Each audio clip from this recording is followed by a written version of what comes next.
Bapak, baik sekarang saya sudah bersama narasumber untuk menjawab sedikit pertanyaan kami. Bapak bisa memperkenalkan diri sedikit? Baik, terima kasih. Nama saya Saverius. Saya berprofesi sebagai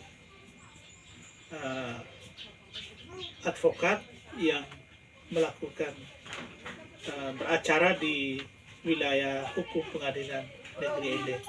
Saya adalah salah satu dari sekian banyak yang ada di Kabupaten Ende. Saya kira itu sedikit perkenalan awal. Pertanyaan pertama, bagaimana menurut Bapak tentang proses pelaksanaan tugas dan fungsi KPU? Terima kasih atas pertanyaan. Tugas dan fungsi KPU sesuai amanat undang-undang yang kita ketahui bahwa KPU adalah komisi penyelenggara pemilu, di mana KPU melaksanakan pemilihan umum setiap 5 tahunan sekali, yaitu melaksanakan pemilihan presiden, pemilihan anggota DPR, pemilihan kepala daerah, dan pemilihan anggota DPD. Itu sudah diatur di dalam undang-undang itu sendiri. Yang kedua, mengapa KPU harus turut serta dalam pemilu dan partisipasi politik?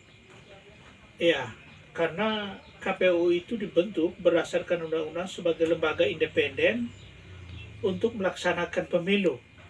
Karena lembaga tidak bisa digunakan lembaga lain yang tidak independen untuk melaksanakan pemilu. Karena KPU sudah dibentuk berdasarkan undang-undang sebagai pihak yang boleh melaksanakan pemilihan umum sesuai ketentuan undang-undang untuk memilih pemimpin maupun anggota legislatif setiap 5 tahun sekali. Pertanyaan ketiga, menurut pendapat Bapak, faktor apa saja yang menghambat pemilihan umum Kabupaten Ende pada pemilu tahun 2019 kemarin dalam meningkatkan partisipasi politik? Ya, kalau kita melihat pada proses pemilihan 2009 kemarin, itu memang ada banyak masyarakat yang tidak ikut ambil bagian dalam proses partisipasi politik. Dalam hal ini adalah ikut pemilu di TPS. Ada beberapa hal yang bisa kita duga, antara lain bisa saja karena kurangnya sosialisasi penyelenggara pemilu, dalam hal ini KPU, kepada masyarakat, sehingga ada masyarakat yang tidak mendapat informasi atau belum mengerti betul tentang seberapa besar pentingnya proses pemilu itu yang harus dilakukan oleh masyarakat dan dilibatkan seluruh elemen masyarakat. Pertanyaan yang keempat, mengapa pemilihan umum harus dilakukan? Ya, pemilihan umum ini harus dilakukan karena sudah diatur dalam undang-undang setiap kepemimpinan itu dibatasi oleh waktu.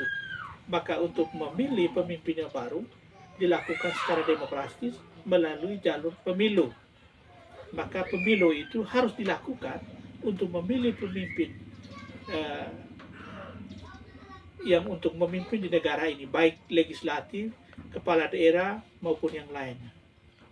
Pertanyaan kelima, bagaimana pelaksanaan sistem pemilu di Indonesia?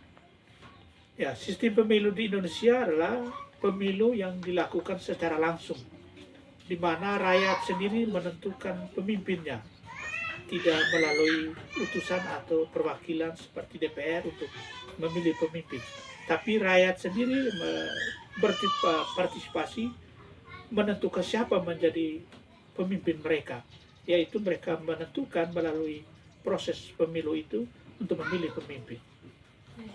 Terima kasih Bapak atas jawabannya. Ya, sama-sama. Semoga sukses ya tugasnya. Ya, amin. Baik, sudah.